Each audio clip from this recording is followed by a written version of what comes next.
Unsung environmental heroes are honored for their creative solutions to environmental problems. Hello, I'm Nancy Perlman. On this edition of Eco News, the selfless dedication and sustained commitment of concerned people are profiled. Stay with us.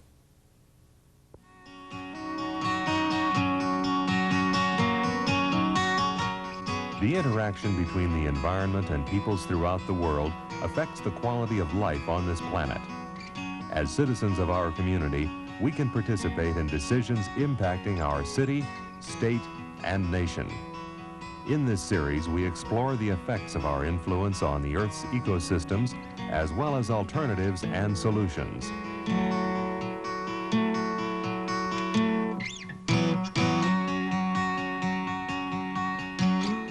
This is Eco News with your host, Nancy Perlman.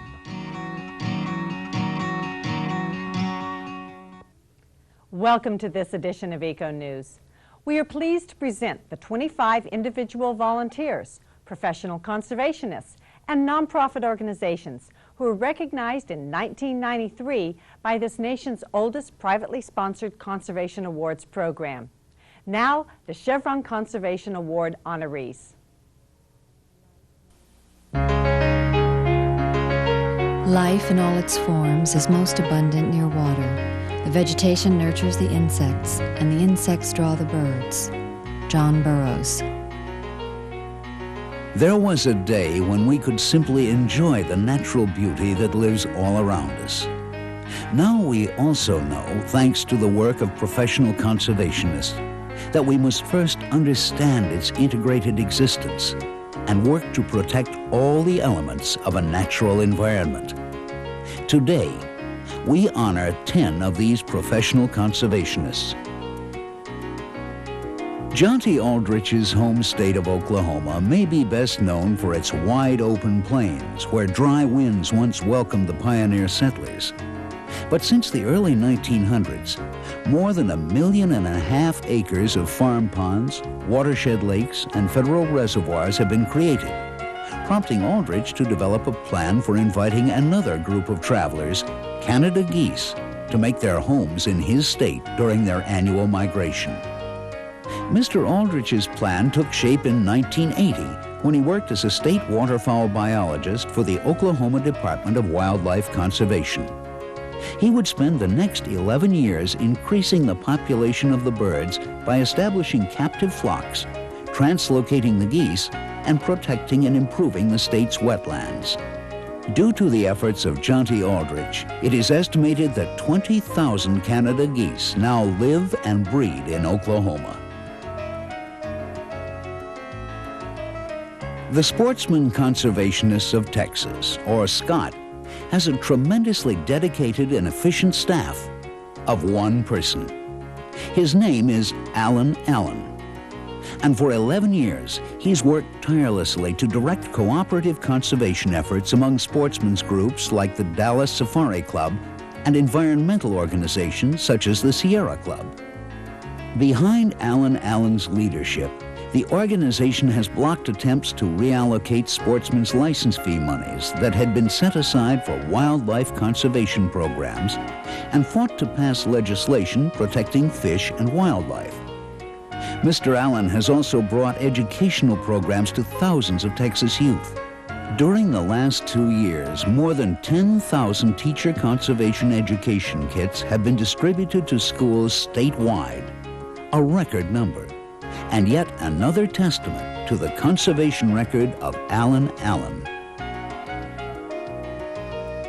Many areas in the state of Alabama will be forever wild, thanks to Kathy Stiles Cooley and the Friends of Forever Wild.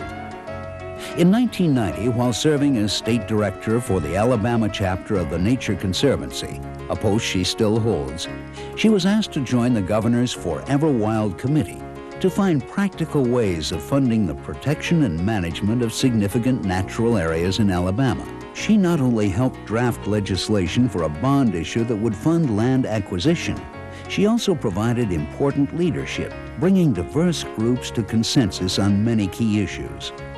She became chairperson of the Friends of Forever Wild in 1991 and immediately went to work organizing a voter education campaign. Largely because of the fair and consistent leadership of Kathy Stiles Cooley, the Forever Wild Amendment won voter approval last November, gaining more than 82% of the state's popular vote. In the forests of Indonesian Borneo, the locals speak of the ghost of a white woman who walks hand in hand with orangutans. To those who know Dr. Baruta Galdikas, she is the living spirit of these endangered creatures whose rainforest homes are fast disappearing. Her work with the orangutan represents the longest continuous field study of any animal population conducted in the wild. Dr. Galdikas has logged 80,000 hours of observation and research with the shy, elusive animals. Chief among her findings, and previously unknown, is that the orangutans have the slowest reproductive rate of any mammal. Dr. Galdikas continues to rehabilitate and set free orphaned and ex-captive orangutans. And her lifelong efforts to establish safe havens for orangutans has had a positive impact on efforts to prevent poaching. John Hall has taken on some rather tall tasks in his career, but perhaps none so big as cleaning up the entire state of Texas. As chairman of the Texas Water Commission, Mr. Hall launched a program called Clean Texas 2000 to reverse the state's course as the nation's largest producer of household garbage and hazardous waste. The program provides incentives for industry to exceed state and federal requirements. A companion program, Clean Cities 2000, sets an agenda and startup funding for 29 cities to initiate environmental cleanup and water reduction programs through recycling and special waste material collection. Mr. Hall's vision for a cleaner Texas is already being realized. To date, more than 70 companies responsible for generating 90% of the hazardous waste and toxic emissions in the state have voluntarily combined to reduce pollution by 50% by the year 2000. Proof that John Hall's contributions to the conservation of Texas are even bigger than the challenges he readily takes on.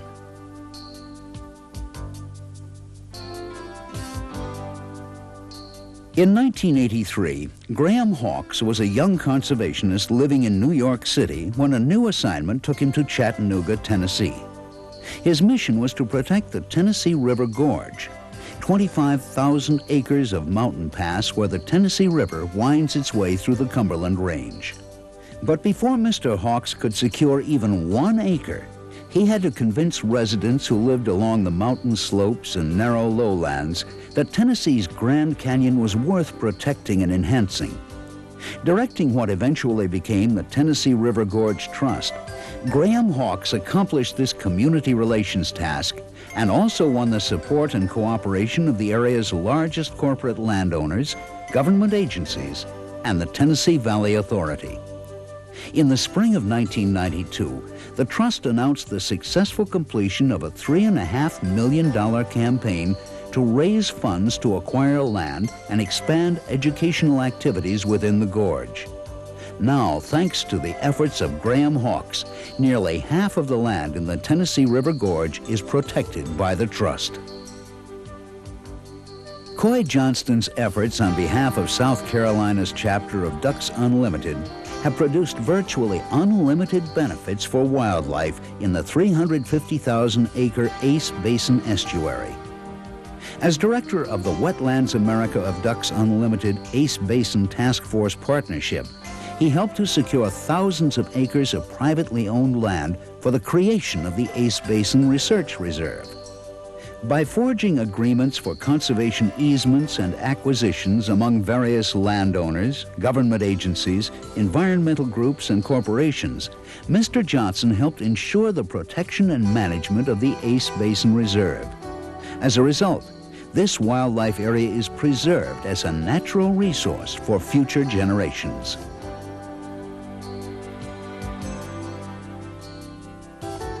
As CEO of Times Mirror magazines, Francis Pandolfi has helped circulate one of the most creative conservation ideas in the nation. In 1990, Mr. Pandolfi formed the Times Mirror magazine's Conservation Council out of concern for deteriorating natural resources and to encourage public solutions to environmental problems. In the process, he brought together the communicative strengths of the 12 outdoor magazines Times Mirror publishes, knowing that his message could reach an audience that includes his 33 million readers.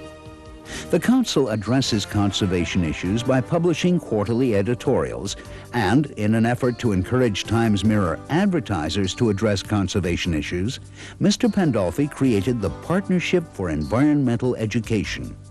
The partnership provides incentives to advertisers who use the magazine's pages to increase awareness of important conservation goals among its readers. One of the pioneering fishery scientists in the U.S., Dr. Robert Putz, wasted little time in advancing his conservation agenda upon his retirement in 1985. After 30 years in the field, many with the U.S. Fish and Wildlife Service, he had already proven himself as one of the nation's most outstanding leaders in natural resource management. But just 1 year later, he began a second career. As Director of Science for the Conservation Fund, Dr. Putz founded the Freshwater Institute, which is at the forefront of freshwater fish research and conservation education in America. Under his direction, the Institute also developed outreach programs that focus on creating economic development opportunities through managed use of sustainable natural resources. Dr. Putz is known for his ability to form coalitions that resolve conflicts and produce results. His win-win approach to every task he faces has earned him the respect of his peers and the unspoken appreciation of the wildlife he is driven to protect. In her more than 25 years as a conservationist, Bonnie Ross has always produced a steady stream of ideas that made environmental education come alive for children in the Sacramento, California area. Ms. Ross designed an interactive school curriculum to teach students about creeks and other freshwater ecosystems. The program includes workshops and an annual conference.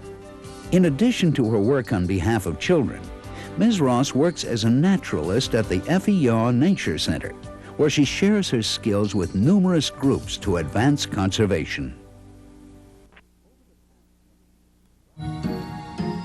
Over the past 20 years, Robbins Barstow has developed a whale of a reputation as an advocate for whales, porpoises, and dolphins. His efforts on behalf of these creatures grew out of a whale-watching cruise he took in 1973. Upon learning of the exploitation and possible extinction of some of these creatures, he helped develop what is now known as the Cetacean Society International, a non-profit grassroots organization dedicated to the protection of whales, porpoises, and dolphins. Serving as its volunteer executive director for the last 18 years, Dr. Barstow has carried his mission beyond the New England coast to the international community. He organized International Whale Day at the United Nations in 1977 and continues to this day, at age 71, to win protection for whales and other cetaceans throughout our global waters. Our nation's wildlife has been enriched in recent years by a talented, generous man and the 50,000 contributors he has attracted to the nonprofit grassroots organization he founded in 1987. His name is Paul Burke, and he started an organization called Wildlife Forever to preserve America's wildlife heritage through the conservation and management of habitat, plant life, and wildlife. He spearheaded conservation projects in 26 states through fundraising efforts that resulted in matching grants to numerous organizations, including Quail Unlimited, Trout Unlimited, the Minnesota Waterfowl Association, the National Wild Turkey Federation, and others. Mr. Burke's contributions to conservation are as diverse as the natural resources he is dedicated to conserving. As president of the Minneapolis Boys Club, he instituted a program that introduces inner-city boys to the wonders of the outdoors so that they, like himself, can better understand and appreciate our natural world. As a 30-year veteran and volunteer with Ducks Unlimited, Robert Eberhart spends a lot of time in the air. An experienced pilot, he's contributed his personal airplane to fly government officials and wildlife management experts to thousands of wetlands project areas throughout the U.S., Canada, and Mexico. One such wetlands project is the restoration of California's Cosumnes Preserve, which Ducks Unlimited manages in cooperation with the Nature Conservancy. Mr. Eberhart's fundraising produced $500,000 for the restoration of this valuable waterfowl habitat. During Robert Eberhart's tenure with Ducks Unlimited, he's held 14 different elected and appointed posts, including a term as president of the national organization. His enthusiasm, patient guidance, and seemingly unlimited knowledge have long provided for the protection of wetlands habitat throughout North America. As a conservation pioneer, Susan Gray has helped preserve the prairie that so many westward pioneers crossed a century ago. Beginning in 1980, she launched a cooperative effort to restore the prairie on her family farm in Ohio. In the process, she restored the property's original 160-year-old log cabin and leads classes on prairie ecosystems and settler history. The prairie restoration culminated 20 years of conservation efforts by Ms. Gray, who has been a leader in helping to expand parks, wetlands, riverbanks, and open spaces in central Ohio. In 1992, she received the Theodore Roosevelt Conservation Award for her volunteer activities. After a vacation at Lake Skagamog in northern Michigan, June and Harry Janis were so taken by the natural splendor of the region that they decided to make it their permanent home. Just 6 years later, in 1972, they witnessed hundreds of truckloads of sand being dumped into the wetlands that surround the lake. Vowing to protect the natural resources in their home area, the Janises forged a coalition to protect and manage the Skagamog Lake area. Working in cooperation with neighbors and state government, the couple raised funds for land acquisition and obtained conservation easements. The Janises worked to convince property owners to not only refrain from filling the wetlands, but also to make these lands available to the project via the Nature Conservancy. A remarkable achievement that has resulted in the protection of 3,000 acres of valuable wetlands habitat. Ruth Lansford has led a 15-year volunteer effort to preserve the last wetlands in Los Angeles County, which was once threatened by development. The Bologna wetlands provides a crucial stopover for thousands of birds which migrate each year from the far north. Behind Ruth Lansford's guidance, the Friends of the Bologna wetlands secured agreements with property owners, the City of Los Angeles, and the California State Lands Commission. Collectively, these parties agreed to enlarge the proposed wetlands preserve, improve the restoration design, and seek increased funding to accomplish the project. For 15 years, Ruth Lansford has directed this impressive campaign from her home. Her efforts have protected the wetlands area, which is desperately needed as a resting place for migrating birds and a spawning ground for the fish of Santa Monica Bay. Chris Shopmeyer has brought a lot of green to his hometown of Newmarket, New Hampshire. After he joined the Newmarket Conservation Commission in 1972, he turned an inactive organization into a force for progress. First, he made recommendations to reduce the environmental impact of proposed developments. Then he persuaded the town to designate more than $200,000 in tax revenues to fund these conservation efforts. Working in cooperation with local developers, community groups, and civic organizations, he also developed environmental education programs and a natural resources inventory and conservation plan for managing areas designated for conservation and recreation. Each morning, Steve Simmons is up with the birds.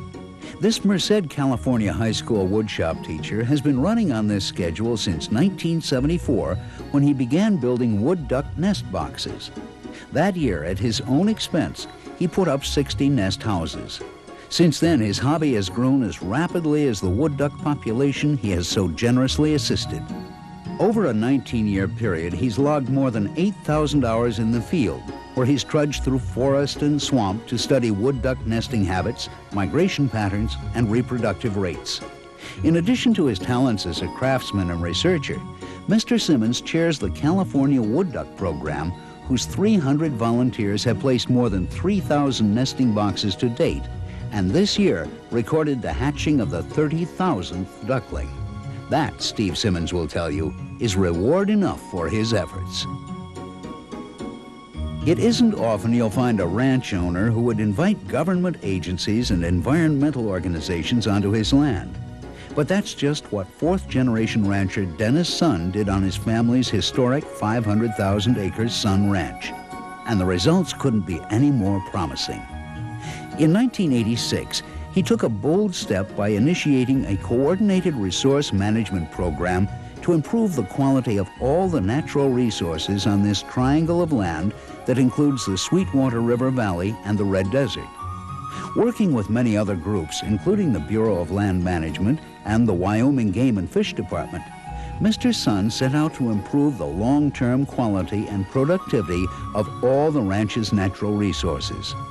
The ranch's landscape of mountains and meadows, creeks and lakes provides a home to pronghorn sheep, moose, mountain lions, black bear, and other wildlife. As Dennis Sun and his consortium of consultants develop lasting solutions for the land management challenges that face the Sun Ranch, they provide a blueprint for environmental recovery in the American West. While successfully leading a major corporation through the last 3 decades, Joseph Williams has also devoted his time and efforts to a second career that has been equally as impressive. 3 decades ago, he began working as a volunteer conservationist, finding middle ground with the environmental movement at a time when support from major industry was tentative at best. He is the founding chairman of the Tall Grass Prairie Preserve and currently chairs its capital campaign. He and his wife Terry have made leadership gifts to the drive to raise $15 million to conserve thousands of acres of original tall grass prairie in Osage County, Oklahoma. Ultimately, it will become just one more significant accomplishment by a man who has demonstrated to thousands of other volunteers and professional conservationists that through hard work, determination, and a willingness to cooperate with one another, a balance between man and nature can be achieved. The Black Bear Conservation Committee is a rare animal, an unlikely coalition that includes landowners, conservation groups, and forest industry representatives. They've joined together to save the Louisiana black bear by restoring its habitat. The Louisiana black bear, which in the early part of the century inspired the teddy bear when, as the story goes, Theodore Roosevelt refused to shoot a bear cub snared during a hunting trip, was added to the threatened species list in December 1991. In response, more than 36 diverse organizations banded together in a spirit of cooperation to help restore the bear's range, which had been depleted by more than 80%. With this spirit of cooperation, the groups have worked with landowners to establish wooded corridors for the restoration of bear populations. The Black Bear Conservation Committee's work is not only an effort on behalf of an important part of our wildlife heritage, but is a testament to the power of cooperation in meeting conservation challenges. The California Rice Industry Association is growing more than its usual crop these days. It is also helping to grow the Pacific Coast waterfowl and shorebird populations by expanding wetlands. The association played a pivotal role in promoting new management practices that annually converts thousands of acres of rice fields into seasonal wetlands. This practice expands much-needed habitat for migrating wildfowl, yet it allows ongoing rice cultivation. Working closely in partnership with environmental organizations, sportsmen's groups, and governmental agencies, the California Rice Industry Association coordinated the Ricelands Wetlands Conjunctive Use Project. The flooded fields provide essential winter forage for waterfowl and shorebirds, not to mention crucial off-stream storage for water during the winter, reducing the need for building new dams in the area. Flooding the rice fields also shows promise for accelerating the decomposition of rice stubble, thus eliminating the need to burn the fields after harvest, a traditional practice being phased out to reduce air pollution. Hawaii's world-renowned Hanauma Bay attracts as many as 10,000 visitors a day. But over the years, such heavy use has taken its toll. Concerned citizens, calling themselves Friends of Hanauma Bay, join forces with the Department of Parks and Recreation and the University of Hawaii's Sea Grant Extension Service to prevent further damage to living coral and other treasures of this underwater park. They began the Hanauma Bay Education Program, which heightens public awareness concerning the fragile environment of the bay. The program also instructs visitors on how to properly interact with a coral reef. Due to the comprehensive educational and public outreach efforts of the program, the bay is gradually recovering. And as the Hanauma Bay Education Program reaches more and more visitors, the number of conservation-wise ocean users continues to grow. Thousands of high school students have leaped into a project to revive the mighty Mississippi. These students, representing 150 schools, are part of an innovative environmental project called the Illinois Rivers Project. Their mission is to focus on the water quality of the Mississippi, Illinois, and other major rivers in 6 Midwestern states. The students conduct on-site research and also generate a quarterly newsletter. 10 books have been published from the entire collection of student writings and are widely available through school and city libraries. The research also benefits the scientific community. Water quality data obtained by the students is analyzed at the Environmental Management Technical Center, a branch of the U.S. Fish and Wildlife Service. Other points of success have been site-specific. One group discovered hazardous levels of chemicals in waters often used for swimming. Another discovered a case of illegal dumping that was causing municipal waste to pile up near a stream bank. In both cases, solutions were found, with credit going to the students of the Illinois Rivers Project and all who support their efforts. The volunteers of the Ventana Wilderness Sanctuary have endured many difficult climbs. Their efforts to reintroduce the bald eagle to the central coast of California takes them to Alaska, Canada, and British Columbia, where volunteers scale towering nest trees to collect eaglets. By taking one of the nesting immature bald eagles, the remaining eaglet has a greater chance of survival, while the one to be translocated helps the organization reestablish the eagle at the organization's sanctuary at Big Sur. The program, which began in 1986, has already realized success. 49 bald eagles have been successfully released into the wild, and 2 nearly mature birds are thought to be hopeful breeders for 1993 or 94. It's been nearly 50 years since a pair of breeding bald eagles was seen on the central coast of California. The Ventana Wilderness Sanctuary intends to continue the project until the goal of having 4 Central Coast nesting pairs is achieved. You too can solve difficult environmental challenges practically. Use these models as you galvanize others to action. For viewers who would like more information, at the end of the credits we will have an address and phone number on screen. We love to hear from you, so please call or write. And be sure to join us again for another edition of Eco News, your best source of current environmental news that affects you and your future. On behalf of our nonprofit organization, thank you for your support. I'm Nancy Perlman, wishing you a natural, unspoiled environment.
Do you know where acid rain was first discovered? Or when small forest watershed studies began? Hello, I'm Nancy Perlman. On this edition of Eco News, we will meet the 1993 recipients of the Tyler Prize for Environmental Achievement. Stay with us as we examine ecosystem research with these distinguished scientists.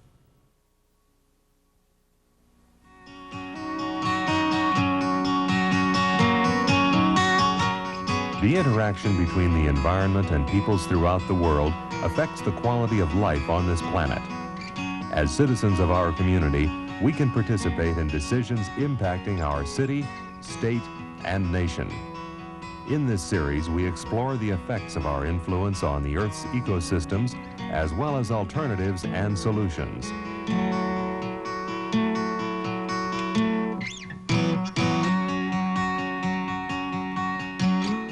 This is Eco News with your host, Nancy Perlman.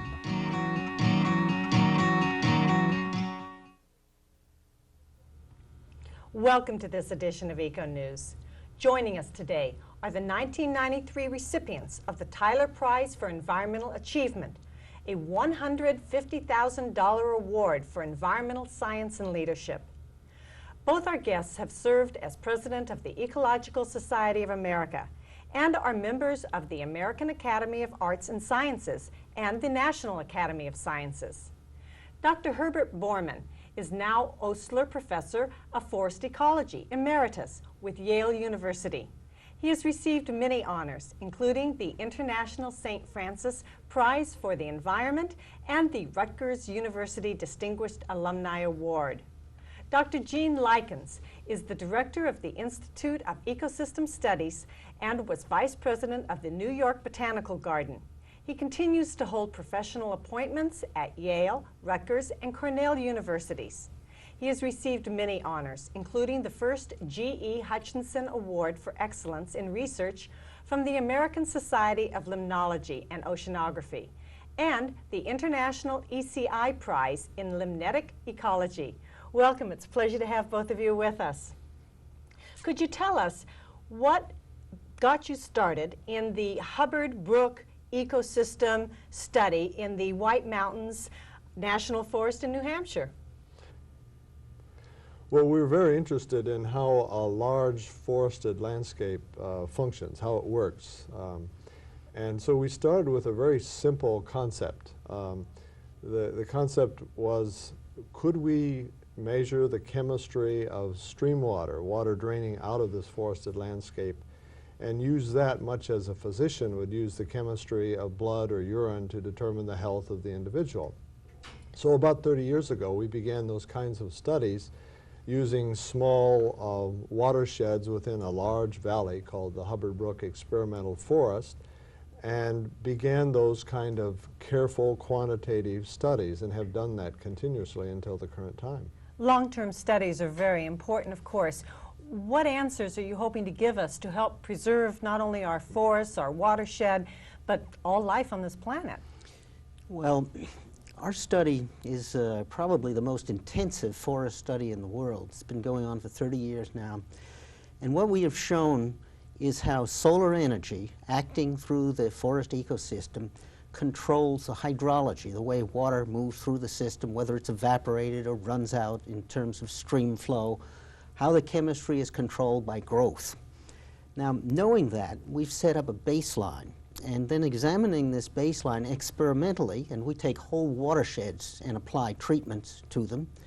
One such treatment was a clear cut, which has become a rather well-known experiment throughout the world. Most environmentalists don't like clear cuts, though.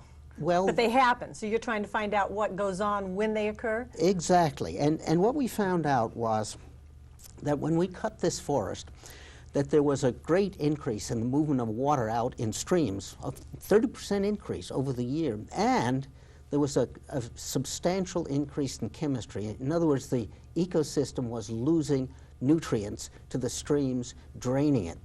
Now, that became an experiment known everywhere, and as a result of that, U.S. Forest Service throughout the country now requires environmental impact statements in regard to cutting. When they plan a cut, they have to evaluate the effect of that cut on the loss of nutrients from the system. And we'll read your reference work in there, in practically every clear-cut environmental impact statement. That's true, and we worked cooperatively with Forest Service. One of our closest colleagues and friends, who unfortunately died this past year, has been a cooperator with us in this project since the beginning.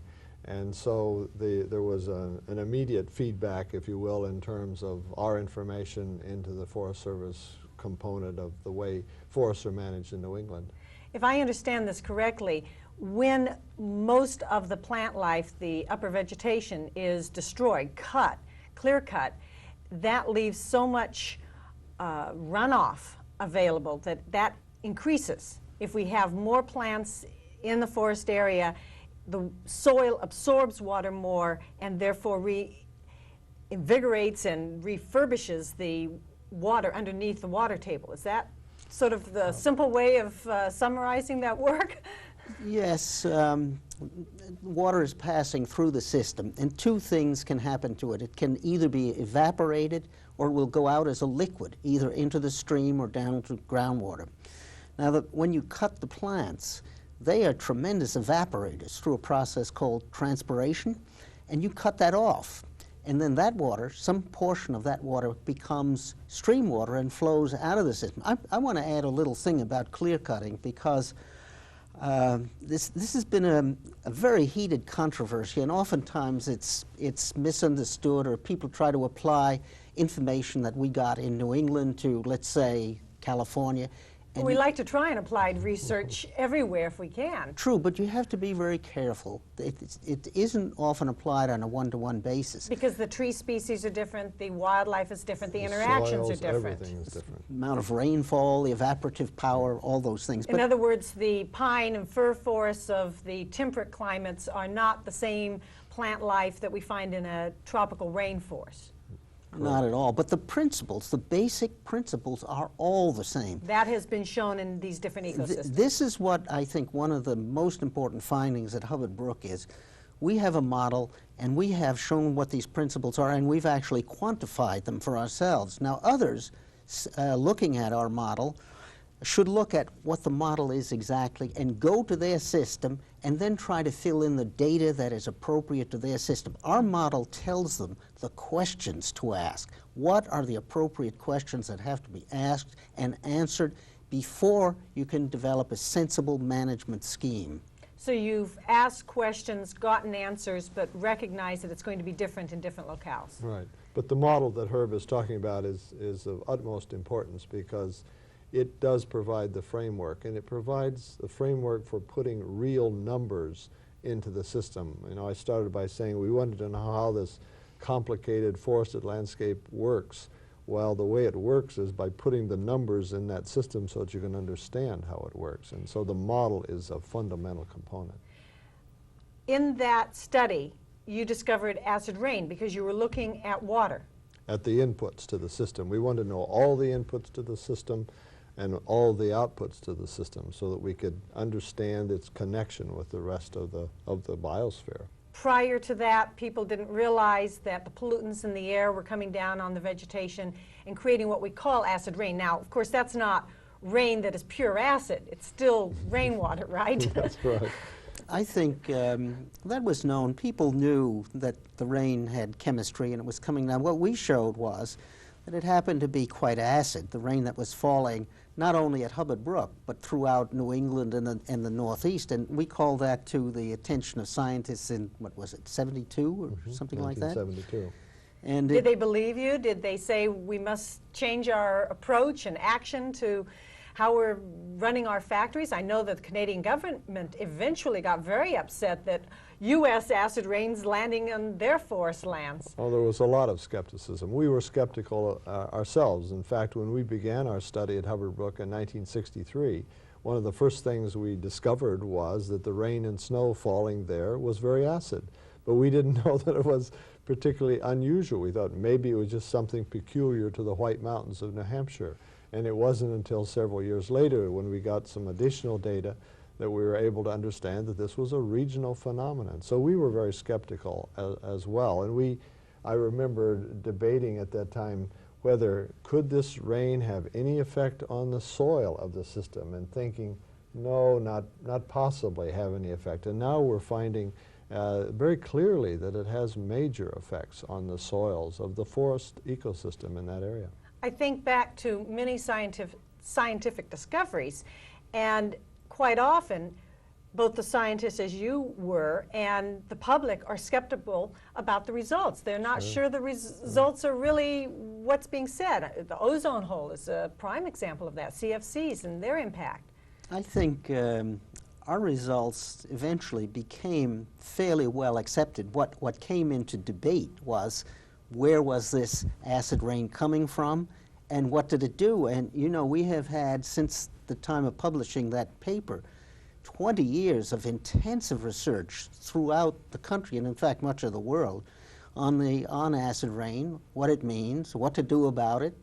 And our research actually has played a major role in the development of the Clean Air Act. So what do you testify at hearings before Congress? Well, we testify about the effects of acid rain, if you will, on systems. But I'd like to amplify just a minute on a point that Herb made that I think is very important to us, something that we feel very strongly about in our research. And that is one of the reasons I believe that our results from Hubbard Brook became believable was because we developed a very long-term record, and we were able to do our research over a long period of time. You weren't trying to find an answer overnight. That's right. And very often in nature, trends go up and down and up and down, and try to understand what the long-term trend really is very difficult and requires a very long time. And because we had, in fact, now 3 decades of information on this subject, the records become believable. And I think there's a lesson there that even though it may be expensive to do the long-term kind of study, it's of just utmost importance to really understand what's going on. Then it raises the question, who funds these kinds of studies? Until you win major awards that come with financial assistance, you're dependent, I assume, on grants, and your university work probably put a lot of PhD students to do the grunt work. And in the meantime, though, people wonder if your studies are not biased because maybe a lumber company wants to get some facts and figures that will justify their cutting down the ancient forest. I'd like to speak a bit about that funding issue, because it is very fundamental to a lot of things.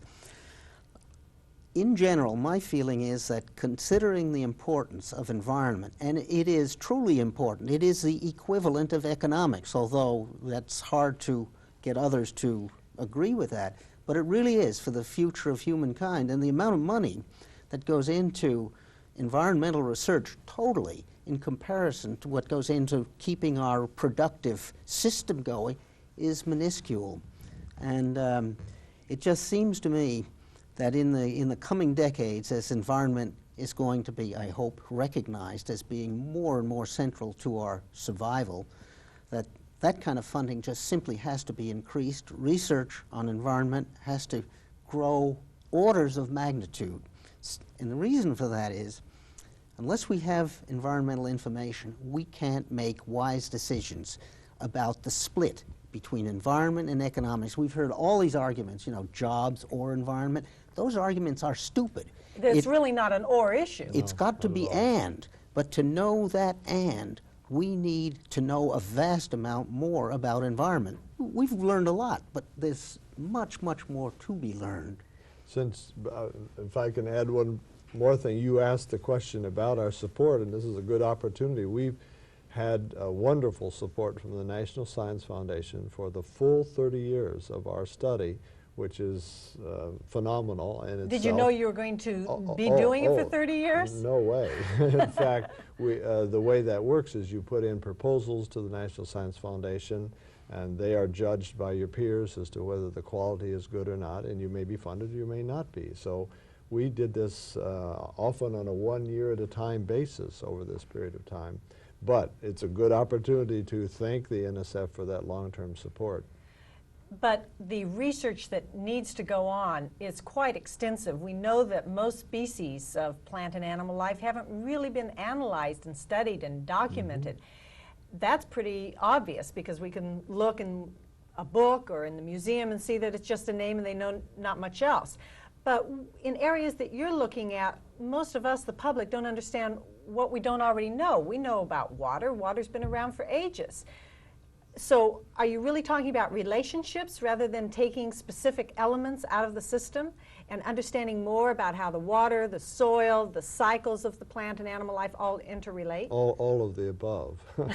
and one little example from our study, Herb mentioned the fact that when we cut down the forest in this first experiment through clear cutting, we got a large response in the chemicals that were draining out of the system. It turned out that most of that response was due to microbial activity, microorganisms, and the change that they responded to as a result of cutting down the trees. And it turned out that the textbooks didn't suggest at all that that should happen. This was a relatively new finding. It was thought that these particular bacteria should not be functioning at the acidity levels that were natural in that system. And so that's a good example of not knowing enough about a species, if you will, and how it is going to function and how it will function when it changes, that comes out of these kinds of studies. And we really don't think too often of all those little tiny species that we can't see with our naked eye that are under the ground working away for us. I think to some degree there's a problem in environmental research, and although it's important to focus on species, my opinion is, and I don't know whether you agree with this, Gene, that the bulk of study goes into looking at how species work, whereas I think we should be looking at how whole systems work. You know, that is the final thing in terms of management. You're interested in what the species does. That's the thing, I mean, the system does. That's the thing that's, you know, when we're trying to make social decisions, that's most important. We're interested in how much water runs in a river, how much is going in the air, how much carbon is being accumulated in forests, taken out of the atmosphere, and things like that. Now that's systems research, and I personally feel it's woefully underfunded, considering the nature of the problems that we're trying to deal with. And it's now becoming abundantly clear that in terms of species preservation or conservation that is very popular at the moment in terms of people's interests and activity. It's something we can relate to. That's right, but the only way that you can really do that is to conserve or protect the system that these species are living in. You can't just take an isolated species and try to protect it without protecting its habitat and its ecosystem. That raises the larger, broader picture. You were fortunate to have a reserve plot that wasn't going to be mined or clear cut, except when you were going to do it for very carefully for your studies, very experimentally. So an area of public land was set aside in the forest for this work. The Hubbard Brook Experimental Forest. Okay, now how do we take this kind of information and put it into the public debate that's going on over saving ancient forests, over stopping development in coastal scrub sage communities, over stopping the pollution of our rivers and lakes and our oceans with the various chemicals that are coming from practically everywhere? Well, that's a very, very hard question to answer. But what you do, you cannot do a Hubbard Brook study everywhere. It is too expensive. You have to look at the model and the principles. And then you go to the area under consideration, let's say like on the Pacific Northwest, cutting an old-growth forest or something like that. Using the model, you see all the components that have to be considered. Those components, we're not totally ignorant about those. We can make very good estimates, or guesstimates, if you wish, of, let's say, the loss of water from an old-growth forest, and what will happen if we cut that forest, and how much will come out in the stream. We know something about how trees reproduce themselves. If we cut an old-growth forest, how long will it take to get it back? And so you do a careful analysis like that, and then you come up with the best answer possible. It's not totally precise, but it's a good answer. It's an answer that policy can be based upon. I have a feeling as scientists you'd rather stay away from the political debate and let non-scientists make the decision whether or not a development should occur. Well, we certainly want to put our data and our knowledge and our information into that debate. I think the scientific understanding that we try to generate, we and all the rest of the scientific colleagues around the world, those data and that information is critical in those debates. So we want to make that information available. And that, I guess, you asked the question and Herb said it was difficult to answer. It certainly is, because it's such a broad question. We do that through scientific publication and books that we write, but frankly, relatively few people read those. And then we sometimes appear on shows like this and try to educate. Convert all of this raw data that right. you've been looking at for 30 years into a few minutes. But it's one of the real challenges of scientific communication of scientific information to the public and to decision makers is one of the real challenges that we have. I just want to add a bit too that I think Gene has been a bit too reserved. In our 30 years of working at Hubbard Brook, it has always been our policy to try to get information coming from our studies into some sort of decision-making process, and we have actively pushed at it. We have literally beat upon scientists working at Hubbard Brook to convert their science into terms usable by managers. So that's something that is close to our hearts. Yeah, we feel very strongly about that. Well, your work has been recognized so often, and you have just recently received the Tyler Prize Award for Environmental Achievement, a beautiful award that, of course, comes with help to continue your work, funding that I'm sure will be very valuable. Now, how does an award like this affect you in terms of what you're able to accomplish in the future? What do you think is going to happen? Well, that's also a difficult question to answer. Well, it's flattering, for one, to be honored by your peers and your colleagues for work that you might have done. But I think in my case, and Herb can speak for himself, an award like this is a stimulus to me to try to do better, to try to add to this base of understanding that I care so much about in terms of environmental interactions and understanding of large systems. So it's a major stimulus to do better. Well, since you said I could speak for myself. Collaborators at times and independent people at others. Like Gene, I am vastly pleased to get this award. And, but I want to add something else about the nature of science itself. I believe that he and I have had more fun doing this kind of research over the last 30 years. It's just been so exciting, and so many things have come up that we've argued about and designed new experiments and done this and done that, and it's made life interesting, and it's a good life, you know. And if you've You're got lucky to enjoy your work. if you've got some young people listening, which I'm sure you do, I recommend it as a way of life. It's just great. I wish we had a lot of time to talk. We only have a couple of minutes remaining. And you have been studying ecosystems. You have been studying watersheds and forests and critical life support systems on this planet.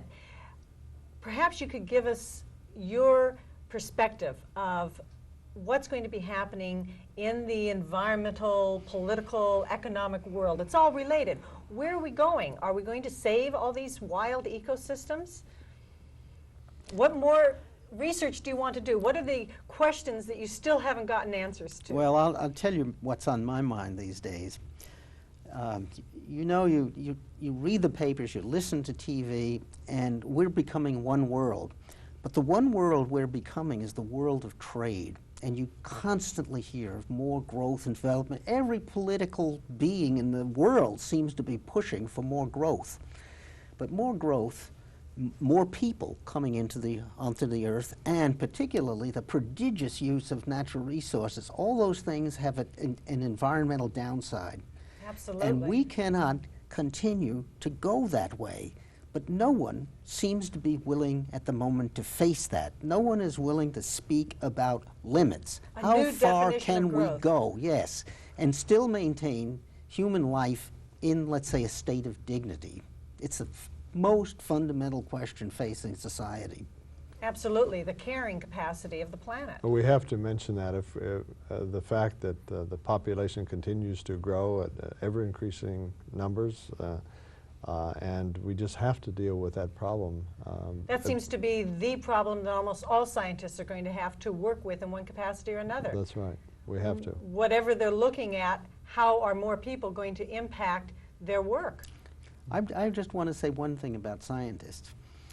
I think too many of them are hiding in their science. They want to stay in their narrow area and talk to their colleagues about their esoteric findings and so, which is good. I'm glad you came out to talk with us. And basic, but they have to get more involved in the decision-making process, and they have to worry about that. And when they're thinking about their research, they ought to be thinking about, is this good for society? You know, and I don't believe there's enough of that.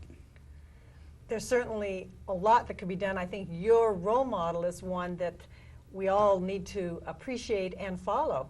And I'd like to thank you so very much for being my guest and sharing your work with us, and I wish you well. Thank you. What are we going to discover next? Any idea? Something good, I hope. Tired of just finding out about the problems in the world. We are making progress.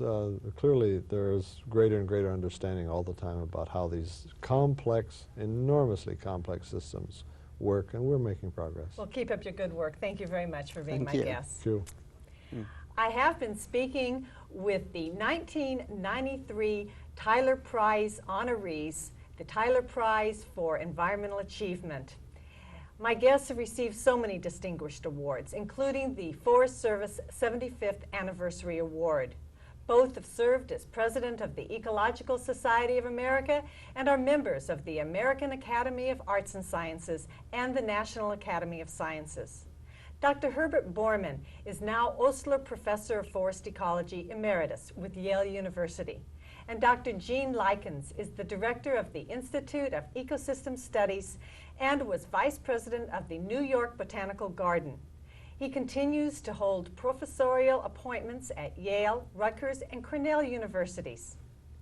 And for viewers who would like more information, at the end of the credits we will have an address and phone number on screen. We love to hear from you, so please call or write. And be sure to join us again for another edition of Eco News, your best source of current environmental news that affects you and your future.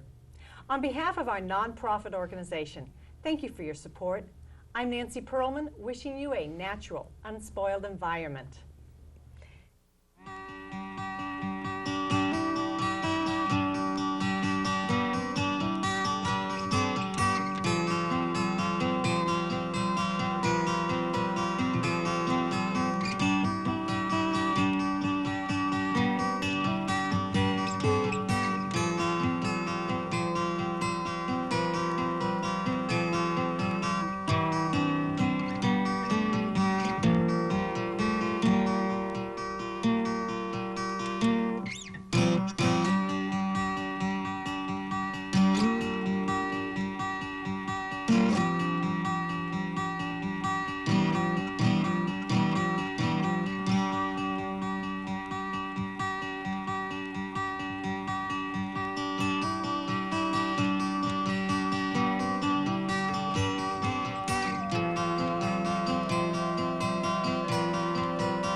Hello, I'm Nancy Perlman, here in Orange County, California, where we're looking at lands that citizens are trying to save from the developer's bulldozer.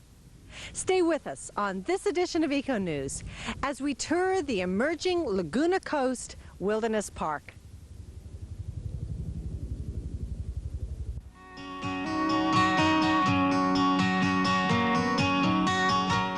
The interaction between the environment and peoples throughout the world affects the quality of life on this planet. As citizens of our community, we can participate in decisions impacting our city, state, and nation. In this series, we explore the effects of our influence on the Earth's ecosystems, as well as alternatives and solutions.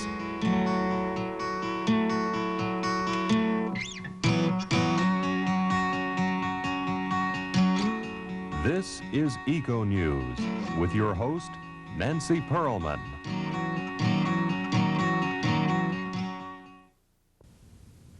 Welcome to this edition of Eco News. Here in Laguna Canyon, just 60 miles from downtown Los Angeles, we have a treasure trove of plant and animal life that is reminiscent of early Southern California. These 2,150 acres might be lost if it were not for the efforts of concerned environmentalists, local residents, and people from all walks of life. Let's hear their story and see what captivated their hearts.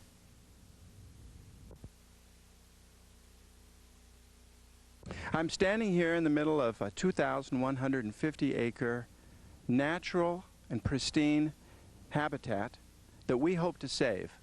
It's called the Laguna Laurel Project, and it's called a project because the Irvine Company hopes to be able to build over 3,000 homes here. But thousands of people have marched, have protested, and have said, we can't let that happen. We have to do something to stop that.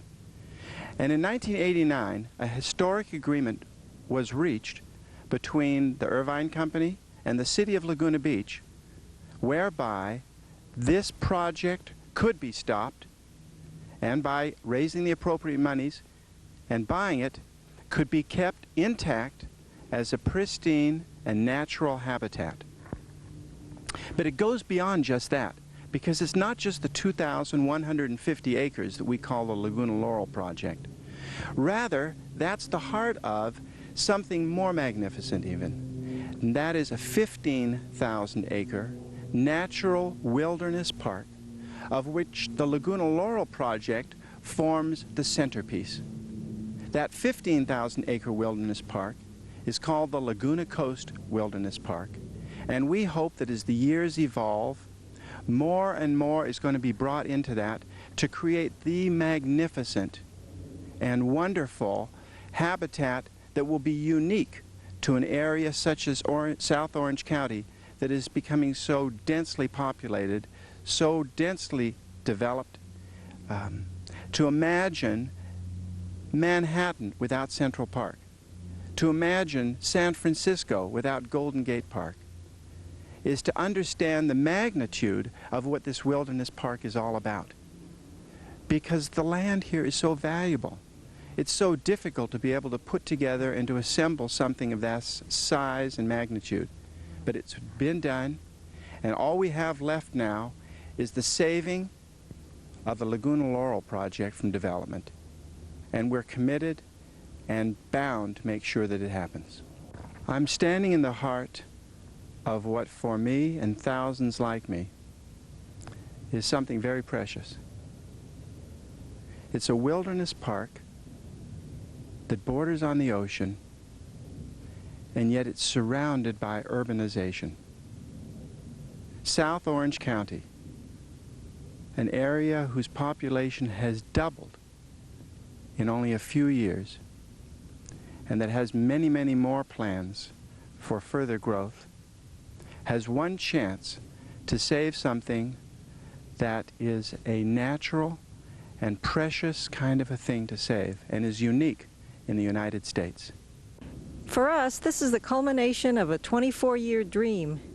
Our founder, Jim Dilley, had a dream back in the 60s about preserving a significant piece of this part of Orange County. And over the years, we have managed to transmit our excitement and our dream to the residents of South Orange County. And here we are, right on the verge of having what it is we wanted. This area, we're now sitting in the Laguna Laurel. This area is the center of what will be known as, is known as the Laguna Greenbelt. And it's especially valuable for us to have this land for a couple of reasons. One is that it's so varied. There's so many different kinds of habitats here. There's everything from very steep canyons to lakes. We have cliffs. We have unbroken stands of coastal sage scrub, which is a rapidly disappearing endangered habitat type that used to be very common throughout Orange County. So we have lots of different places for wilderness, for wildlife to make their homes. And at the same time, as valuable as these 2,150 acres are, they're only the center of a much larger wilderness area. And that means that large animals such as deer, bobcat, coyote, and even mountain lion are able to live here successfully and will be able to off into the future. So this is, when we think about this becoming permanently preserved, it's everything that we'd hoped for. It's larger than we originally dreamed, and we're very excited to be playing a role in converting this from private lands to public ownership, and hoping that we can spend some time educating the public about what they have and how they should treat it so that they'll keep it forever. And I hope that anyone watching this will be able to come out and experience the beauty and the serenity of this area. At some times it looks a little dry and sad, as it does now. We're waiting for the rains. In California's, Southern California's semi-arid climate, this is part of what the plants and animals have had to adapt to. And those of us who love it know that we got to take it on its own terms. But when those rains come along in January and February and the green comes, it's as gorgeous as anything you'd see in Scotland or any of the well-watered parts of the world. And then in the summer it becomes something completely different, and that's part of the charm. So I hope that everyone can come out and enjoy it. At some time in the future we'll be opening it very gradually. As the park develops, there'll be more and more opportunities for people to come out, and we hope to be offering a unique wilderness experience out here. Oh, what this area boasts, coastal sage scrub. It's the largest contiguous area of coastal sage scrub in Orange County. We have grassland, mostly introduced grasses, but there's some natives in there. We have riparian, which is streamside vegetation. A lot of oaks and sycamores in there.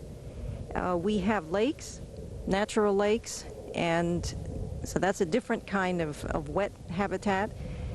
There are also little flat wetlands with different kinds of vegetation. So we have several different kinds of wetland vegetations that attract different kinds of wildlife. And then we have the hillsides, which are studded with these sandstone caves that make areas for vultures to nest in and other animals to live in. We have oak woodlands. There's a large number of very interesting groves of oaks, and I think I mentioned the sycamore trees as part of the riparian corridor. This lake that we're looking at right now is the largest natural lake in Orange County. It will be part of the Laguna Coast Wilderness Park, and is part of the acquisition that we're going to be making from the Irvine Company of their Laguna Laurel development project. Half of the lake is already in the James Dilley Preserve. The other half of the lake, the far side, is going to be the part that we will be purchasing from the Irvine Company in another 2 years. And then beyond the lake is the 5th year's purchase, which is the largest development area that the Irvine Company wants to build homes on. And that's beyond the lake and the first ridge that you see off in the distance. This is a black-crowned night heron, and it's usually active in the evening. That's what it's named, the night heron. People sometimes find them perched over their goldfish ponds, catching the fish at night. Here during the day, they spend a lot of time roosting in the trees or hiding in the tules. And then around dusk, they become active and go creeping around in the shallows, hunting for these insects, and if there were crayfish, they go for them, or small frogs. anything that moves, essentially, that they can get. They're very efficient little hunters. Some of the vegetation at this end of the lake is the introduced weed, the giant reed. And one of the things we'll be doing over the next few years is replacing the reed with native vegetation. We'll be doing some arundo grass destruction and then hoping to get the willows back in. Over time, this lake has been, of course, neglected. Nothing's been done to it, and over time there's been a terrific amount of toxic materials from the different fertilizers used in developments in the area that have flowed into the lake and really disrupted its ecology. Now that it's going to be part of the park system, there's an extensive study that is taking place to resurrect the lake. Right, we're now at the mouth of what we call Little Sycamore Canyon. In the distance you can see the sycamores. These are all mature trees, and one day we hope that these trees will extend out to where we're standing.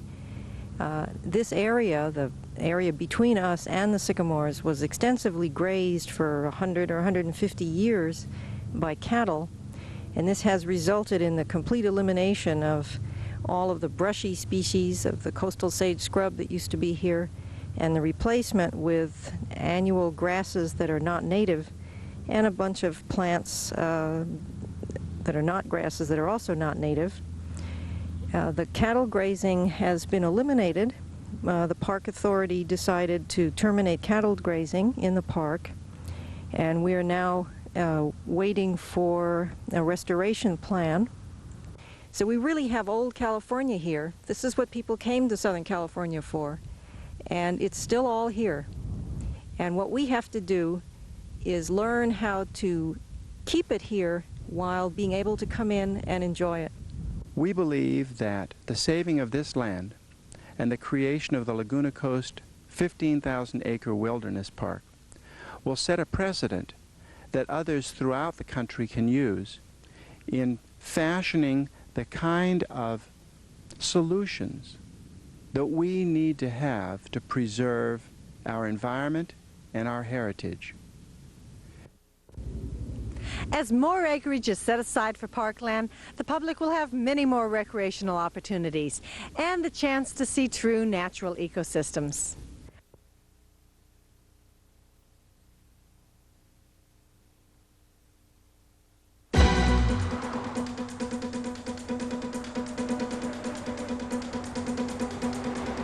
In Southern California, open space is disappearing at an alarming rate. Once beautiful land is being covered by concrete, housing, and traffic. Oh yes, when we first came, Warner Avenue was a two-lane road going from the harbor, over past Beach, and it had one stop sign. It was lined. No light, fields, no lights, one stop sign, if you can imagine. Yeah, it was just open fields all over, hardly any houses at all. So a lot of cauliflower and lima beans were grown in the area. And that was just the 60s. There were dairies out here. There was Ed's Dairy right there on Heil, and that's disappeared. There were lots of fields where you could get strawberries and vegetables and things like that. Huntington Beach is pretty well developed out. While hundreds of miles of coastline are steadily being developed, one unique place lies open and free. This is the Bolsa Chica. Comprised of both upper mesas and wetlands, it is the last remaining open space of its kind, providing sanctuary for a delicate ecosystem that once encompassed the entire area. California has something like 100 coastal wetlands, and they all are part of a mega ecosystem that is the coastal wetland habitat. And these ecosystems are all linked. They are not discrete locations that don't interact with each other. There are a number of, I call them refuge functions that take place outside the wetland. Yes, during the big winter floods that we had this year, there were a couple days where the floods coincided with very high tides, and so much of the marsh, both the low and the middle marsh areas, were inundated with water, and the birds were actually up against the streets in some of the areas. So you need a large area, and if you don't have a relatively large upland buffer around the coastal wetland, there aren't enough places to shelter enough of these animals so that some of them will be able to survive and come back when those extreme conditions recede. Together with the wetlands, the upper mesas are not only home to thousands of species of plants and animals, but also serve the local community in ways that cannot be measured. People really yearn, for some open space and to get out, and hundreds of people walk on the Bolsa Chica around that public path and over the bridge and enjoy the birds. But if you go on a vacation, it takes you 3 or 4 hours to get out of the city to find a decent place. We have that place right here. Yeah, you can come walk here on a Saturday morning and feel like you're a million miles away from the city. You have a chance to really think. When I'm running out in these kinds of areas, it's a wonderful opportunity to put things in perspective. I can accomplish in an hour's run probably more than I can in 4 or 5 hours sitting in my office. Serenity, peace of mind, being able to look at nature, to see what the earth is really like. It's not cement and tar and blacktop, but a chance to see dirt and see bugs and see birds and trees and grass and things like that, and remember what the earth's all about. Long before the arrival of European settlers, the indigenous peoples made their home here for thousands of years with little impact on the environment. The Great Spirit can always have provided us with beautiful air so we can breathe, so our body's can stay healthy. So the more open space, the better. As we enclose so many houses, we begin to get rid of the trees. The trees filter the air, the oxygen for your health. See? So by taking over and destroying the vegetation is a very dangerous thing for all human beings, not only for the indigenous people, but for all humans. My philosophy of life is the land. You destroy the land, you destroy the people, you destroy the culture, and you destroy the history. And so you destroy a history, how will people learn? How will there be people like ourselves here to teach, and share? That people have fight to save their land and their culture. The culture means the way they live, the people live. Like this is the way our people used to live out here. And would you want all this place to be destroyed so they can build houses here, destroy it and build things that you can't even enjoy? Today, the Bolsa Chica is threatened with massive development. This would change the land forever. Thanks to the tireless efforts of the Amigos de Bolsa Chica, over the past 20 years, a portion of the wetlands has been preserved. But still today, a massive development plan threatens to destroy one of the last undeveloped coastal areas of Southern California, bringing tens of thousands of people to the area, increased traffic and congestion. The Bolsa Chica development plan calls for 4,884 homes to be built on the Bolsa Chica. And that means there will be about 3,991 homes on the Bolsa Chica Mesa and around 900 homes on 134 acres of wetlands behind me. So along with Holly Seacliff, that's about 24,000 population increase on 1,100 acres, which is about the population of Seal Beach. The community is not excited about this proposed development and the impacts it will have, the loss of habitat for wildlife, the increased density in population, the demands on water, the increased traffic that will be generated, and equally as important is the loss of open space. Under a proposed plan, the mesa and 134 acres of actual wetlands would be lost forever. Part of this plan calls for a channel from the open ocean to the wetlands, providing greater water flow. But in order to achieve this, 2 enormous jetties will be built on the beach. This would have profound effects on the beaches to the south. There's a natural flow of sand from north to south here. And by putting that, the seawalls and particularly the jetties out there, it acts like a dam on the flow of the sand. So the beaches south of here will erode. They'll become steeper, and that's going to impact the sandbars, the quality of the surf. In fact, as stated in the EIR, it's going to erode the beaches, it's going to erode the cliffs. Now, where would Huntington Beach, Surf City, be without their beaches? Surfers around here are concerned about any kind of development on these beaches. We want to leave them intact, not only for us, but for future generations. The benefit is going to be for maybe a few hundred people that own those homes up there, whereas the cost is going to be for thousands of people that frequent these beaches. So there isn't going to be much left if we don't take a stand somewhere. In addition to the loss of the entire mesa, 134 acres of wetlands are also slated for development. Restoration of the vast majority of the wetlands is left for an unknown third party. A large expressway, dubbed the Cross Gap Connector, will also cut through the wetlands, bringing thousands of new cars through the area daily.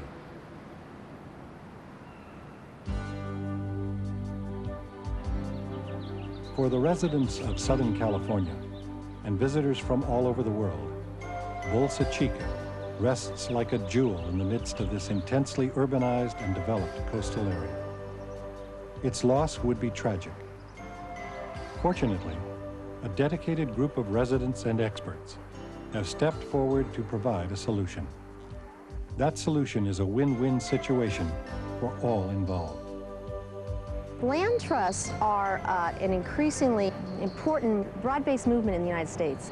Citizens, community members just like us, who are attempting to save either mountain ranges or little gardens in urban settings, basically trying to preserve open spaces and hold it in perpetuity for the benefit of the public, which is what the Land Trust mission is to hold the Bolsa Chica, to acquire it, preserve it, manage it, restore the Bolsa Chica, and hold it for the benefit of the public.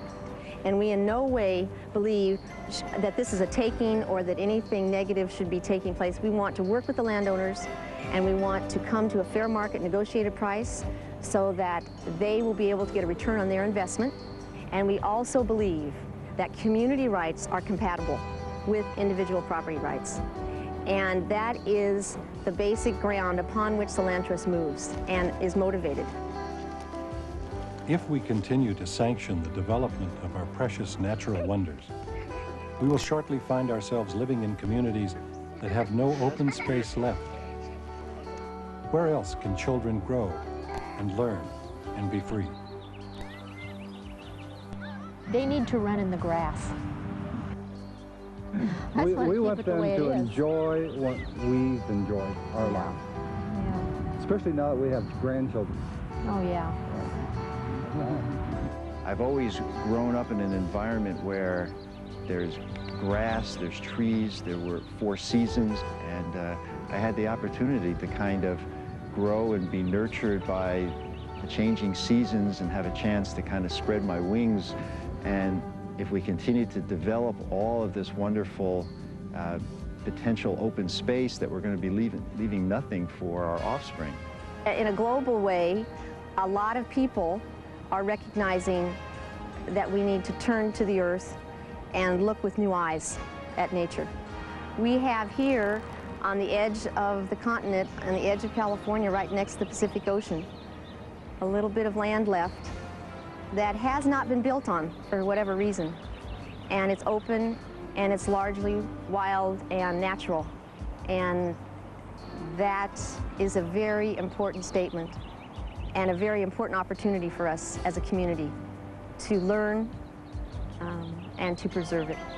And that's what the Land Trust hopes to do, is to save this place and ourselves. In this last decade of the 20th century, as population increases and open spaces vanish, we must look with new eyes at our communities and make sure we have the balance that is needed for all of us, to have the quality of life that will sustain both ourselves and the other species that enrich our lives.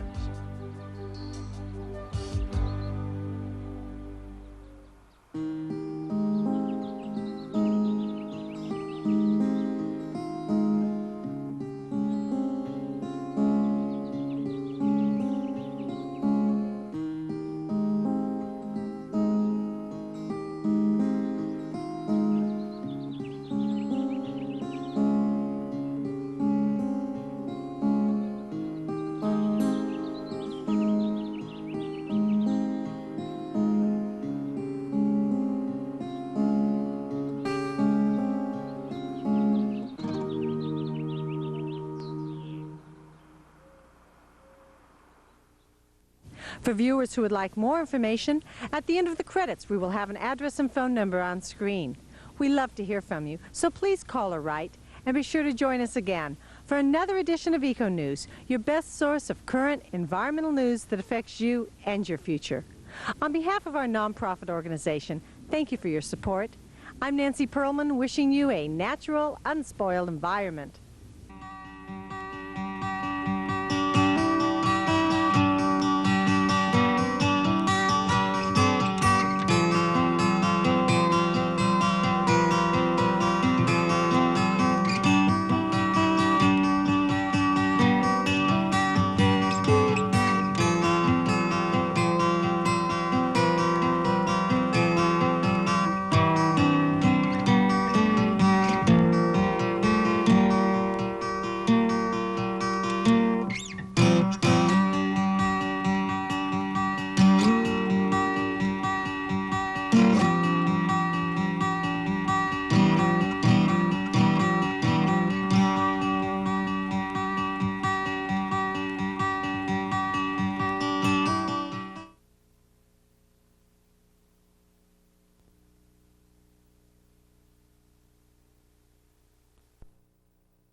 Resource depletions, illegal immigration, and high fertility rates are just part of a population crisis in the United States. Hello, I'm Nancy Perlman. On this edition of Eco News, we listen to experts who believe that the United States has gone beyond its carrying capacity. Stay with us to find out that the over 250 million people in America are creating serious problems.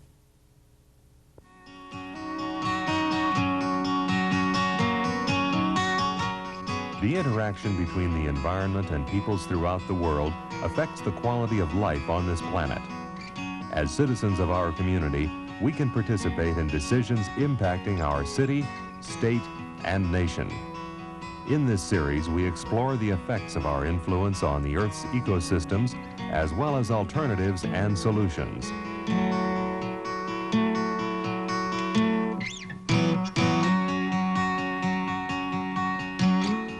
This is Eco News with your host, Nancy Perlman.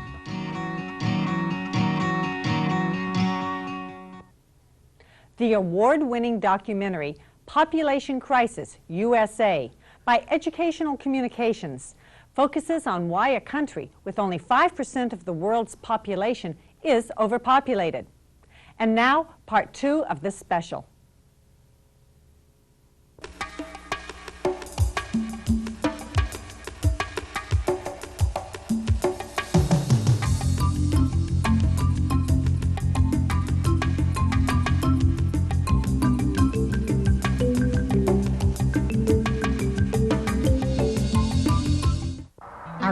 Population growth rate in the United States is 1.1% per year. Up until adjustment of the 1990 census, we thought we were increasing by just 1% a year. At 1% growth, population doubles in 70 years. At 1.1%, we double every 64 years. The growth of the United States population can get us in enormous difficulty because this means the doubling time is about 70 years. And in my lifetime, the population of the United States has much more than doubled. The first number I learned in grade school for the population of the United States, 120 million. It's now about 250 million, more than doubled in my remembrance, and certainly way more than doubled in my lifetime. If we're lucky, we'll end up in this country with between 300 and 350 million people. If we're unlucky or not careful, we're going to have somewhere between 500 million and 1 billion people in the United States. 500 million is as soon as 80 or 90 years from now. 1 billion people, a couple hundred years from now. Will the numbers continue to grow and grow, or will we address the issue head on? the outspoken former U.S. Surgeon General suggests a root cause and solution. Well, this country has never come to grips with family planning. It has never come to grips with contraception. In reality, if we have a strong family planning program in place with readily available contraceptives, we aren't going to have the pressures that lead towards abortion. Abortion, in fact, is being used as a contraceptive in way too many cases, and most of us in the movement are equally appalled by the rate and the frequency of abortions when they aren't necessary in the first place. And if you want to get rid of abortion, you get rid of the cause of abortion. The cause of abortion is unwanted pregnancy. If you want to get rid of unwanted pregnancy, you have to teach this country about contraception. But it isn't enough just to teach people about contraception. It requires a national commitment. That means that you are not afraid to talk about it. It means that mothers teach daughters. It means that people understand the difference between birth control and contraception. They are not the same thing. But it also means that the government has to put some effort and money into research on contraception. And then we would be able to arrive at a time when families could be planned, and we would arrive at a time when abortion ceased to be such a cause of dissension among our people. Clearly we have enough signs now that the pressures are great enough with the degradation to our environment and the lifestyle of LA that we have enough signs to say, let's go forward with it now. Let's begin planning for family planning. Let's voluntarily take these steps that are necessary to avoid a coercive environment where someone will now mandate how many children we'll have or won't have or anything of that kind.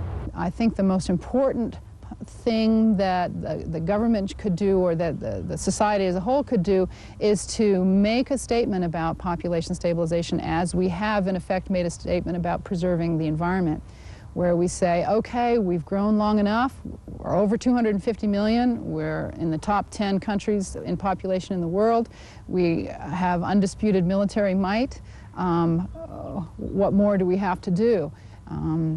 And the President, the Congress would announce, this is it, we don't want to grow anymore, the new world order requires stable populations, and every child will be a wanted child, there'll be family planning everywhere, we'll reinforce funding for new contraceptive methods, and it is now patriotic to have fewer than 2 children and to be childless.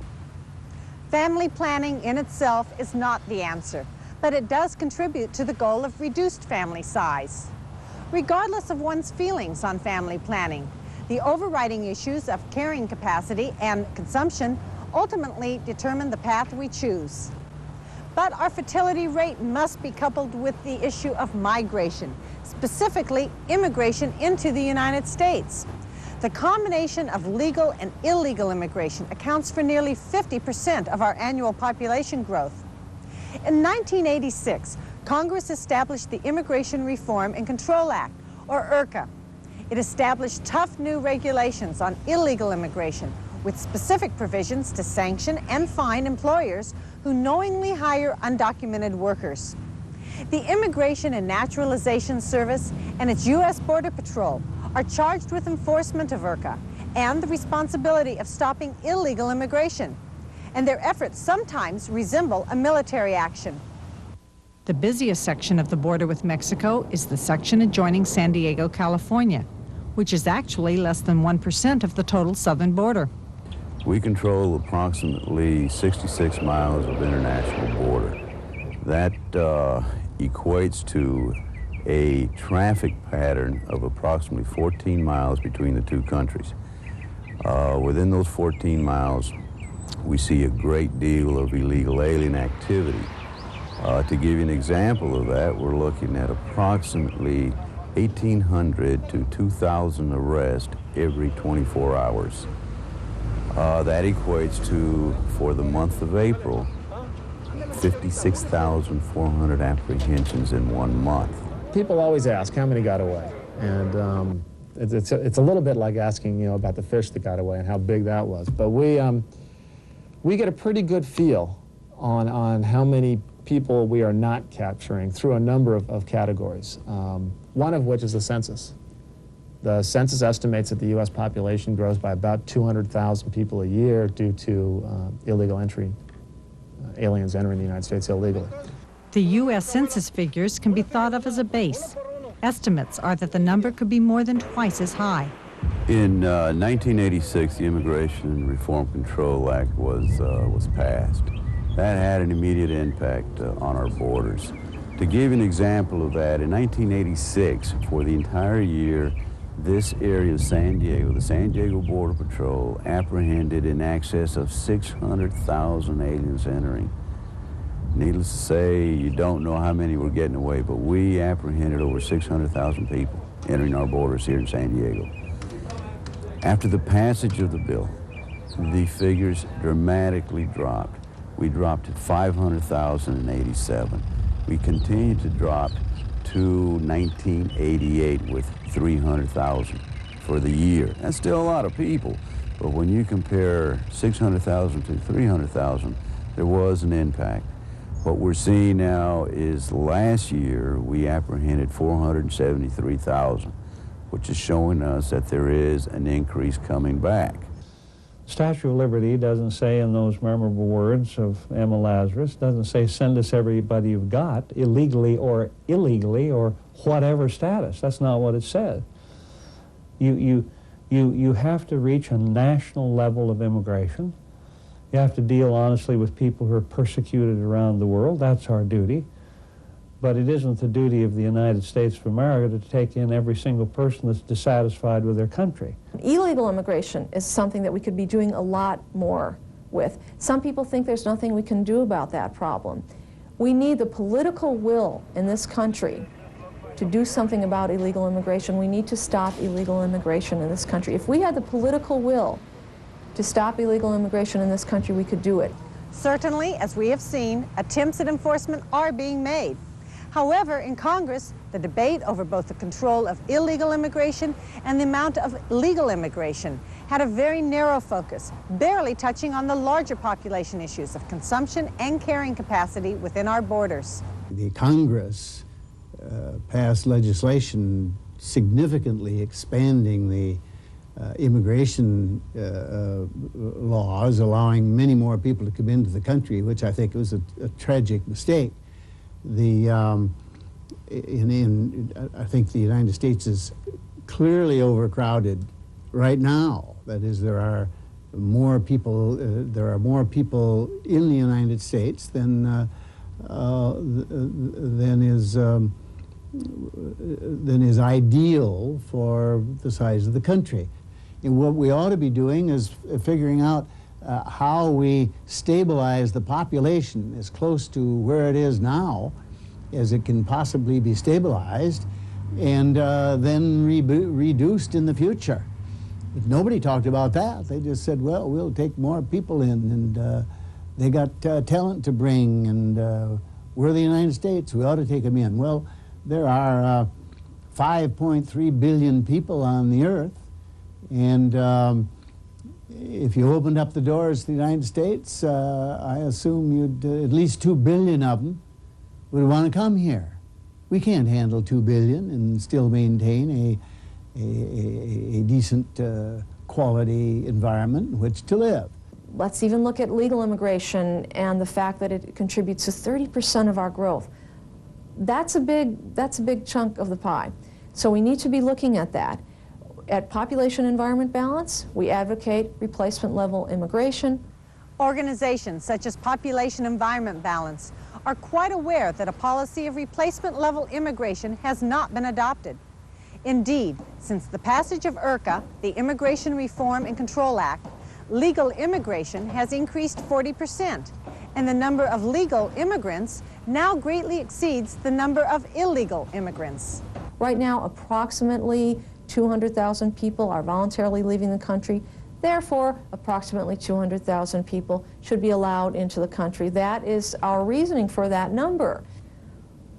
Unfortunately, today in this country, we are now currently allowing at a base level of 700,000 immigrants, but given other factors such as chain migration and that sort of thing, given the fact that Congress recently passed a law that will increase legal immigration into this country, we are now going to be allowing approximately 1 million people into this country every single year. In fact, our total immigration has grown dramatically since 1981, when total immigration was 737,169. Between 1982 and 1987, the figure rose slowly to 880,206. And beginning in 1988, total immigration began an explosive rate of growth, topping 2,179,785 by the end of 1991. I think what the Congress should have done, said we're seeking to stabilize the population. We will allow immigration to the extent that it contributes to stabilizing. That is to say, if the population were dropping off right now, okay, allow X number of people, immigrants, but not to mandate. I think it's to allow 800,000 a year to come into the country. People have said, you know, that they bring more to the table, they leave more in taxes and so on, and than they drain. That may well be, unless you're in certain areas of California, and then you can quickly find that there's a tremendous burden upon the systems in California, the healthcare system, maternal care, births. Don't forget, all you have to do is be here in this country illegally to give birth to a U.S. citizen. There is no civilized country on earth that doesn't have control of its borders. Now all kinds of people argue, oh, we've got lots of space out there, we can fill it up. Well, of course, you can add all kinds of people and crowd them more and more and have more traffic jams and more huge metropolitan areas. I think the question we've got to ask is are New York, Miami, Chicago, Los Angeles better cities today than they were when they had half the population they have now? And will they be better cities in the future sometime, better cities, better metropolitan areas when they have half again as many people as they have now? Clearly, if the country's fertility rate increases beyond replacement level fertility, or if the country's immigration level is beyond replacement level, certainly population numbers will continue to grow and the environment will continue to suffer. And studies show that liberal immigration policy is an incentive to higher birth rates in overpopulated countries. Today in America, we focus a great deal of attention on the economy, and we should, because our economy reflects our choices about consumption and the country's carrying capacity. By looking at overpopulation as an economic issue, it can be put into a perspective related to today's headlines. This whole notion of ecological economics, trying to make ecology and economics work together rather than working at cross purposes, I think is headed in that direction. And the primary goal of an ecological approach to economics is sustainability, keeping the system keeping it alive, keeping it going into the indefinite future. And so what we are trying to look at now is that balance between economics and environmental preservation. How do you maintain a good economy at the same time you preserve your quality of life? The basic philosophy, I think, of all economics has been that you have to continue growing to have a viable economy. Well, when we are saying that now there are limits to growth, that we cannot grow forever, we can no longer continue to rely on population growth. We have to find that niche as a business that allows us to be competitive and continue to grow as a business without always having to rely on bringing more and more people into the community. The health of the economy has not been adequately assessed by our current measures, things like GNP, because it doesn't include the destruction of environmental resources. It doesn't include factors for distribution of income, that sort of thing. When one starts to incorporate those factors into the indices, you get a very different picture. And in fact, what we may have been doing over the last 10 or 20 years is trading off our environmental capital, our natural capital, for other forms of capital that are not as valuable. So, as our population grows, we deplete our resources, placing an undue burden on future generations. And growth in the economy, in too many cases, is a reflection of this resource depletion.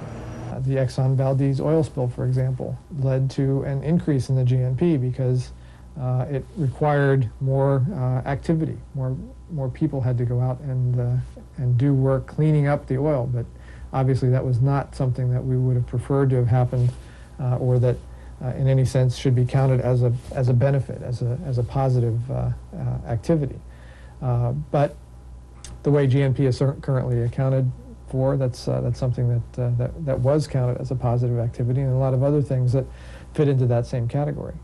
And one way to ensure that the ecological system is sustainable is to tax the depletion of natural capital. Natural capital meaning all of the natural resources, both renewable and non-renewable, that our economic system depends on. If we want that capital stock to be sustainable, which means that it will continue to provide the services that we depend on into the indefinite future, then we don't want to deplete the capital stock. We want it to stay there and continue to provide those services. So any depletion of the capital stock should be taxed. If we use a forest in a sustainable way without depleting the trees and the soil structure, then that would not be taxable, only the depletion of the capital stock. In other words, you have the same sized forest each year with a sort of additional growth which you harvest. The idea is that the stand of trees is the capital, rather like money in the bank, and the amount of annual growth which you harvest is income. And there are many people who believe that to live within the carrying capacity of a place, this in the larger sense of a country as a whole or a large-scale ecosystem, to live within the carrying capacity of that place, you must not rely on non-renewable resources.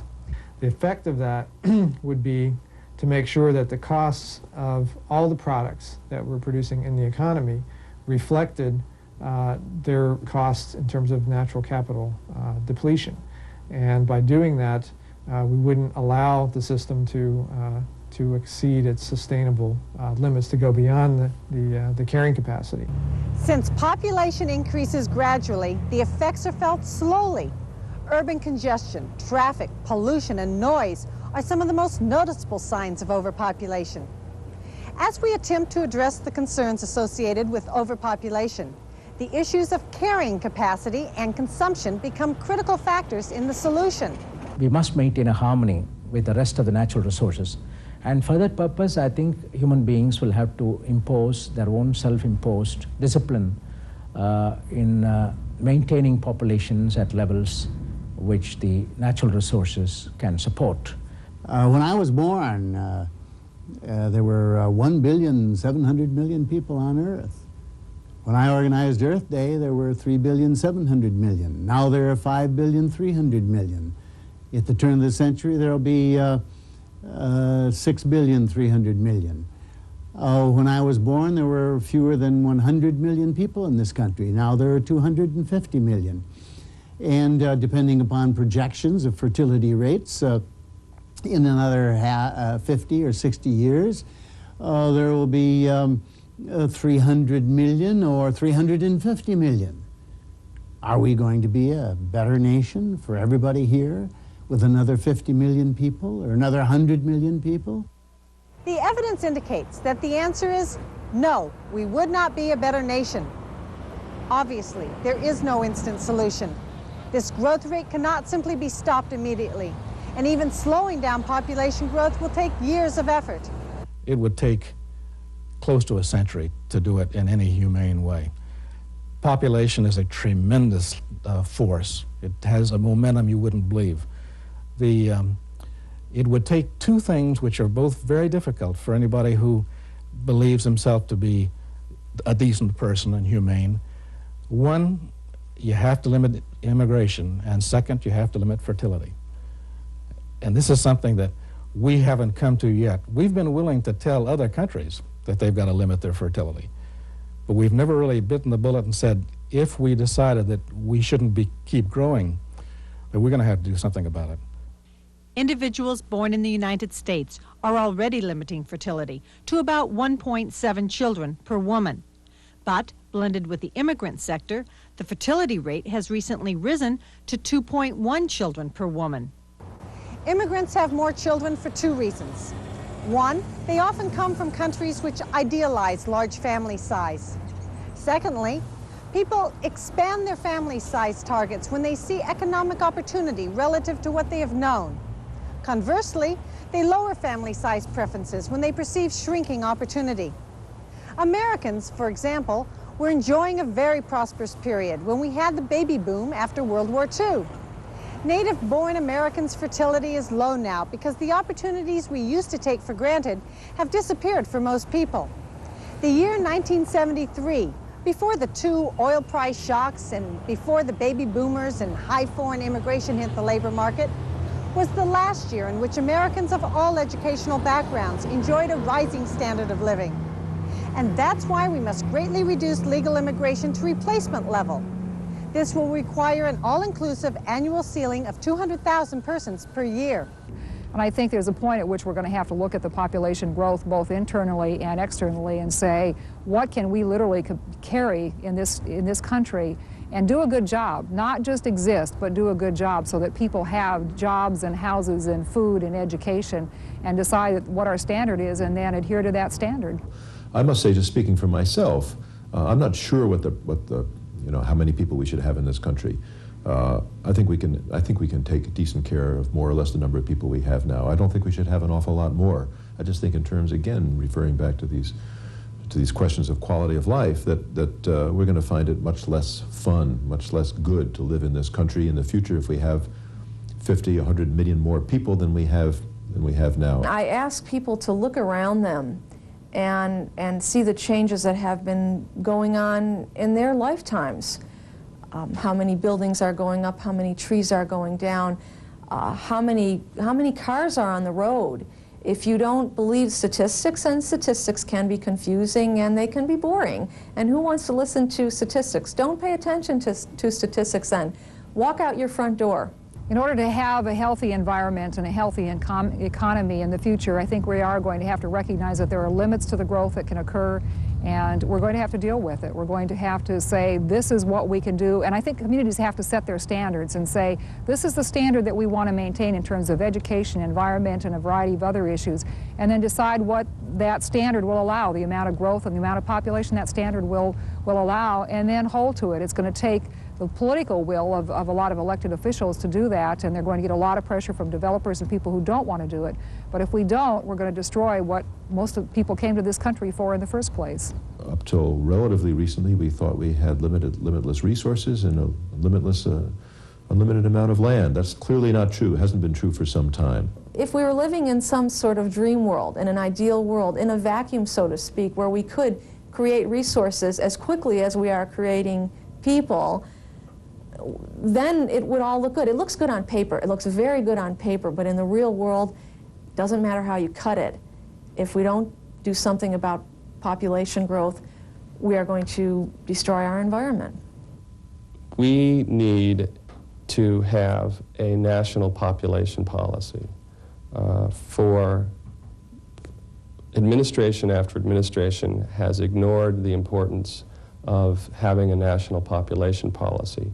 One that addresses family planning, one that addresses the location of population in this country, so that we do not continue to outstrip the resources that we have available to us and consume such a huge portion of the world's resources at the expense of those who are starving and hungry across the planet. In order to achieve population stabilization in any country, there are two factors that have to be in place. We have to have replacement level fertility, and another part of that situation is immigration. We have to achieve replacement level immigration. It's just logically necessary. There's no way of getting around that. Population is our problem. The United States cannot control the destinies of other countries. In fact, the best way that we can influence others would be to set an example, especially by limiting immigration to the United States.